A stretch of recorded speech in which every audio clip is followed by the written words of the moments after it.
all new Diwali collections. இங்க புதுசு எல்லாமே புதுசு. ஆனந்தம் சில்க்ஸ். நாடாளுமன்ற தேர்தலுக்கு பிறகு நடக்கக்கூடிய முதல் மாநில தேர்தல்கள் இந்தியாவின் முக்கியமான 2 வட மாநிலங்களிலிருந்தும் முடிவுகள் வந்து கொண்டிருக்கின்றன. இரண்டுமே இந்தியா கூட்டணிக்கு மகிழ்ச்சி தரும் செய்தியோடு வந்து கொண்டிருக்கிறது. நீங்க திரையில பார்க்கலாம், ஹரியானால 62 இடங்கள்ல இந்தியா கூட்டணி முன்னிலையில் இருக்க, பாஜக 15 இடங்களில் மட்டுமே முன்னிலை இருந்து கொண்டு திணறிக் கொண்டிருக்கிறது. INLD 3 இடத்திலையும், துஷ்யந்த் சௌதாலாவுடைய JJP 1 இடத்துல மட்டுமே முன்னிலையில் இருக்கிறது. மற்றவர்கள் 2 இடங்களில் ஹரியானால முன்னிலையில் இருக்கிறாங்க. ஜம்மு அண்ட் காஷ்மீர் 370க்கு பிறகு, அமலாக்கத்துக்கு பிறகு நடக்கக்கூடிய ஜம்மு காஷ்மீர் தேர்தலில் இந்தியா கூட்டணி 37 இடங்கள்லையும், PDP மெஹபூபா முஃப்தியோடைய PDP 3 இடங்கள்லையும், BJP 26 இடங்கள்லையும் முன்னிலையில் இருக்கிறத பார்க்கின்றோம். இரண்டுமே ஹரியானா மற்றும் ஜம்மு அண்ட் காஷ்மீர் இரண்டுமே பாஜகவுக்கு பின்னடைவையும் இந்தியா கூட்டணிக்கு மகிழ்ச்சிகரமான செய்தியையும் கொடுத்திருக்கிறது. வினேஷ் போகத் ரெஸ்லர் களமிறங்கினார். அவர் காங்கிரஸ் கட்சி சார்பாக போட்டியிடக்கூடிய நிலையில் அவர் முன்னிலை வகிக்கிறத பார்க்குறோம். இதை தாண்டி இந்த தேர்தல்கள்லேருந்து வரக்கூடிய முக்கியமான ஹைலைட்ஸ் என்ன, இதை உற்று கவனித்து வரக்கூடிய டெல்லியிலிருந்து நமது செய்தியாளர் ரமேஷ்குமார் இணைகிறார். உமர் அப்துல்லா 2 தொகுதிகளில் போட்டியிட அவர் கந்தர்பால் தொகுதியில் முன்னிலை வகிக்கக்கூடிய சூழலை பார்க்கிறோம். 2 தொகுதிகளிலுமே அவர் பத்காம் தொகுதியிலையும் அவருடைய ட்ரெடிஷ்னல் ஸ்ட்ராங்கோல்ட் 2 தொகுதிகளில் அவர் போட்டியிடுகிறார். அதில் 2த்துலேயுமே உமர் அப்துல்லா முன்னிலை வகிக்கிறத பார்க்கின்றோம். இப்படி சுவாரஸ்யமான முடிவுகள் வந்து கொண்டிருக்கு. இதில் முக்கியமான ஹைலைட்ஸ் என்ன ரமேஷ்? நிச்சயமா இந்த 2 மாநில தேர்தல் முடிவுகள் தேசிய அளவில் ஒரு எதிர்பார்ப்பை ஏற்படுத்தி இருந்தாலும், ஜம்மு காஷ்மீர் என்பது ஒரு கூடுதல் எதிர்பார்ப்பை ஏற்படுத்தி இருக்கிறது. தற்போது உள்ள நம்ம ட்ரெண்ட் எடுத்துக்கொண்டோம்னால், அங்கு பாஜக மொத்தம் 28 இடங்களிலும், காங்கிரஸ் 15 தொகுதிகளிலும், அதாவது காங்கிரசினுடைய கூட்டணி கட்சியான தேசிய மாநாட்டு கட்சி 25 தொகுதிகளிலும், மெஹபூபா முஃப்தியினுடைய மக்கள் ஜனநாயக கட்சி 5 இடங்களிலும், மற்றவர்கள் 10 இடங்களிலும் முன்னிலை வகிக்கின்றனர். இந்த இந்தியா கூட்டணி, அதாவது காங்கிரஸ் மற்றும் தேசிய மாநாட்டு கட்சி இந்த கூட்டணி எடுத்துக்கொண்டால் ஓவராலாக இவர்கள் சுமார் 34 இடங்களில் முன்னிலை வகிக்கிறார்கள். பாஜக 28 இடங்களில் மட்டுமே முன்னிலை வகிக்கிறது என்பது குறிப்பிடத்தக்கது. இதுல உமர் அப்துல்லாவை பொறுத்த வரைக்கும் அவர் போட்டியிடக்கூடிய 2 தொகுதிகளிலுமே முன்னிலை வகிக்கிறார். புத்காம் மற்றும் கந்தர்பால் 2 தொகுதிகளிலுமே அவர் முன்னிலை வகிப்பது என்பது அவருக்கு மகிழ்ச்சி அளிக்கக்கூடிய செய்தியாக நிச்சயமாக இருக்கும். ஏன் உமர் அப்துல்லா 2 சீட்டுகளை தேர்வு செய்தார்? ஒன்று அவருடைய ட்ரெடிஷனல் ஸ்ட்ராங் ஹோல்ட். இந்த சூழல் எதனால அவரை இந்த நிலைக்கு தள்ளியது?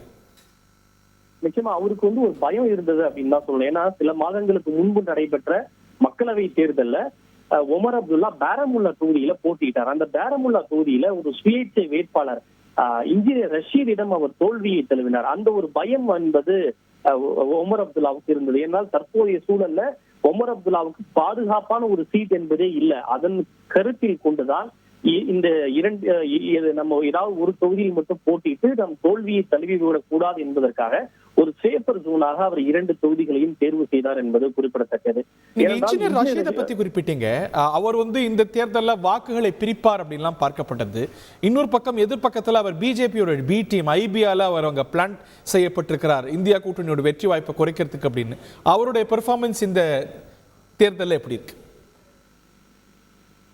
நிச்சயமாக அவரு மக்களவை தேர்தலில் அவர் நேரடியாக பிரச்சாரம் செய்வதற்கு அனுமதி வழங்கப்படவில்லை. அவர் சிறையில் இருந்தபடிதான் தேர்தலை எதிர்கொண்டார். ஆனால் இந்த முறை சட்டப்பேரவை தேர்தலில் அவர் தேர்தல் பிரச்சாரம் செய்வதற்காகவே சிறையிலிருந்து பிணையில் வெளியே வந்தார். அவருக்கு நீதிமன்றம் அனுமதியும் வழங்கியது. அவர் அவாமி இத்தேஹாட் என்கிற ஒரு கட்சியை கூட நடத்தி வருகிறார். அந்த கட்சியின் சார்பில் போட்டியிடக்கூடிய வேட்பாளர்களுக்கு அவர் பிரச்சாரம் மேற்கொண்டார். சில இடங்களில் சுயேட்சை வேட்பாளரையும் கூட அவர் ஆதரித்தார் என்பது குறிப்பிடத்தக்கது. எனவே இந்த இன்ஜினியர் ரஷீத் இந்த வாக்குகளை பிரிப்பாரோ என்கிற ஒரு அச்சம் தேசிய மாநாட்டு கட்சிக்கும் காங்கிரஸ் கட்சிக்கும் நிச்சயமாக இருந்தது என்றுதான் நாம் கூற வேண்டும்.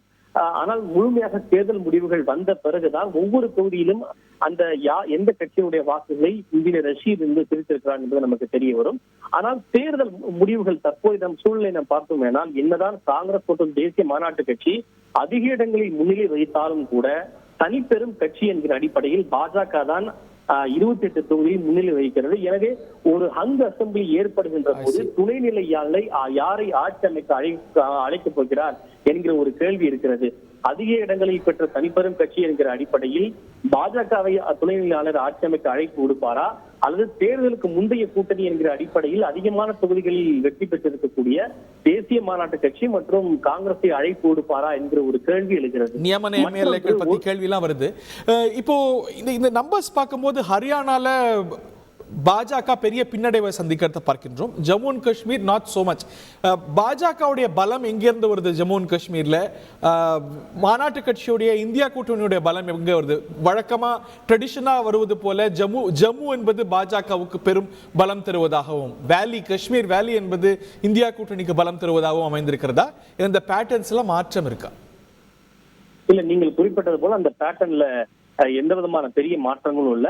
பொதுவாகவே ஜம்மு பிராந்தியத்தை பொறுத்தவரை பாஜக மிக பலம் வாய்ந்த கட்சியாக இருக்கிறது. ஆனால் காஷ்மீரை பொறுத்த வரைக்கும் பாஜக பலவீனமாக இருக்கிறது. அதே போல தேசிய மாநாட்டு கட்சி மற்றும் காங்கிரஸ் கூட்டணியை பொறுத்தவரை அவர்கள் காஷ்மீர் பிராந்தியத்தில் பலமாக இருக்கிறார்கள். ஆனால் அதே சமயத்தில் ஜம்மு பிராந்தியத்தில் பலவீனமாக இருக்கிறார்கள் என்பது குறிப்பிடத்தக்கது.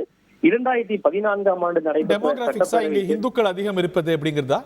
அந்த பகுதியில் இஸ்லாமியர்கள் அதிகம் இருப்பதுங்கிறதா? நிச்சயமாக அதுவும் ஒரு காரணமாக இருக்கலாம். அதே போல பாஜகவை பொறுத்தவரை காஷ்மீர் பங்கீட்டுகளை மிக அதிகமாக கவனம் செலுத்தி அவர்கள் தேர்தல் பிரச்சாரத்தை மேற்கொண்டார்கள். என்னதான் ஜம்முவிலே இந்துக்கள் அதிகமாக இருந்தாலும் அங்கும் பெரும்பாலான தொகுதிகளில் இஸ்லாமியர்கள் கணிசமான அளவில் இருக்கிறார்கள் என்பது குறிப்பிடத்தக்கது. அதனால்தான் ஜம்மு பகுதியிலே மக்கள் ஜனநாயக கட்சியும் காங்கிரஸ் கட்சியும் கூட பல இடங்களில் முன்னிலை வகிப்பதை நம்மால் பார்க்க முடிகின்றது. அங்கு மக்கள் ஜனநாயக கட்சிக்கு குறிப்பிடத்தக்க அளவிலே செல்வாக்கு இருப்பதையும் நம்மால் காண முடிகின்றது. Very interesting. இதுல என்ன கேள்வி எழுது அப்படின்னா, இந்த ரெண்டு தேர்தல்களுடைய முடிவுகளும் இது லோக்கலைஸ்டா பார்க்கப்படுதா? எந்த அளவுக்கு பிரதமர், மத்திய ஆட்சி இதெல்லாம் ரெண்டு மாநிலத்திலையும் பாஜக முன்னிறுத்தியது, எந்த அளவுக்கு லோக்கலைஸ்டா வைத்துக் கொண்டது? அதாவது ஒரே ஒரு விஷயம் மட்டும் இந்த தேர்தலுடைய மைய புள்ளியாக இருந்தது. காஷ்மீருக்கு மீண்டும் மாநில அந்தஸ்து வழங்குவதுதான் இந்த தேர்தலுடைய முக்கிய கதாநாயகனாக இருந்தது என்று சொல்ல வேண்டும். காங்கிரஸ் கட்சியை பொறுத்தவரை காஷ்மீருக்கு மீண்டும் மாநில அந்தஸ்து வழங்கப்பட வேண்டும், நாங்கள் அதனை நிச்சயமாக பெற்றுத் தருவோம், காஷ்மீருக்கு மாநில அந்தஸ்து வழங்குவதற்கு நாங்கள் வீதியில் இறங்கி போராடுவோம் என்று ராகுல் காந்தி திரும்ப திரும்ப சொல்லிக் கொண்டே இருந்தார்.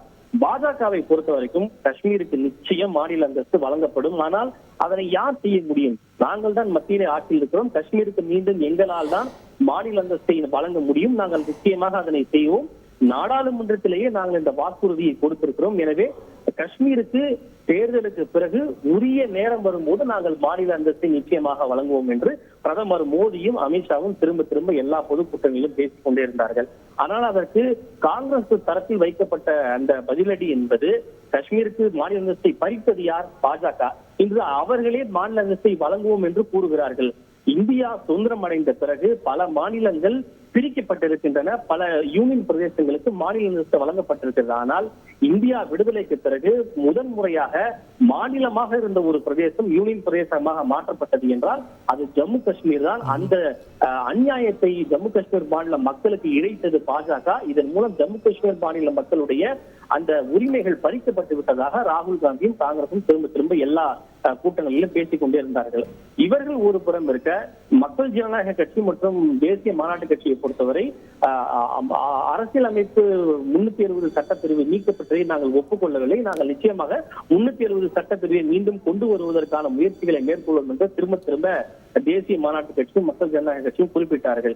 இதற்கு பதிலடி கொடுத்த அமித்ஷா அவர்கள் ஜம்மு காஷ்மீரை பொறுத்தவரை 370 சட்டப்பிரிவு என்பது வரலாறாகிவிட்டது, இனி 370 சட்டப்பிரிவை ஒருபோதும் யாராலும் ஜம்மு காஷ்மீருக்கு திரும்ப கொண்டு வரவே முடியாது என்று அவர் திட்டவட்டமாக தெரிவித்தார்.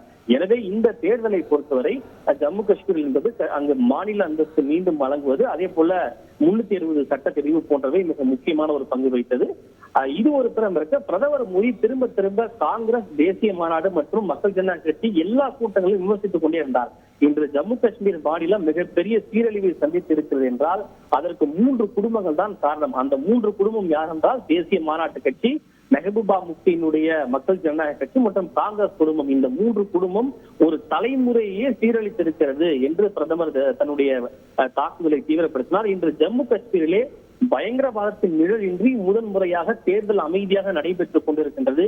இன்று பள்ளிகளிலே சிறுவர்கள் மீது துப்பாக்கிச்சூடு நடத்தப்படுவதில்லை, மாணவர்கள் ஒருவர் மீது ஒருவர் தாக்குதல் நிகழ்த்தவில்லை. இங்கு எந்த விதமான பிரச்சனையும் இன்றி அமைதியாக இன்று பள்ளிகள் இயங்கிக் கொண்டிருக்கின்றன.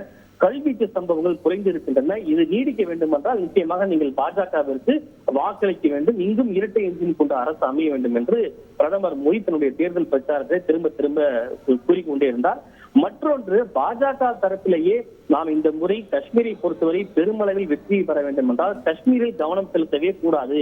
நாம் திரும்ப திரும்ப கவனம் செலுத்த வேண்டியது ஜம்மு பகுதியில் நாம் கவனம் செலுத்த வேண்டும். தேவையின்றி காஷ்மீர் பகுதியில கவனத்தை செலுத்தி நம்முடைய பலத்தையோ அல்லது வளத்தையோ நேரத்தையோ வீணடித்து விடக்கூடாது என்று பாஜகவினர் மத்தியிலே ஒரு எண்ண ஓட்டம் இருந்தது. பிரதமரும் பாஜகவும் அதற்கு தகுந்தாற் போல தேர்தல் பிரச்சாரத்தை எடுத்துக்கொண்டால் காஷ்மீர் பள்ளத்தாக்கு பகுதியிலே அவர்கள் பெரிய அளவில் பிரச்சாரத்தை மேற்கொள்ளவில்லை. ஸ்ரீநகர் பகுதியிலே மட்டும் 1-2 கூட்டங்களை நடத்தினார்கள். ஆனால் பிரதமர் மற்றும் அமித்ஷாவுடைய பெரும்பாலான பிரச்சாரம் என்பது ஜம்மு பிராந்தியத்தை முன்வைத்துதான் இருந்தது என்பது குறிப்பிடத்தக்கது. Very interesting Ramesh. All new Diwali collections. இங்க புதுசு எல்லாமே புதுசு. ஆனந்தம் சில்க்ஸ்.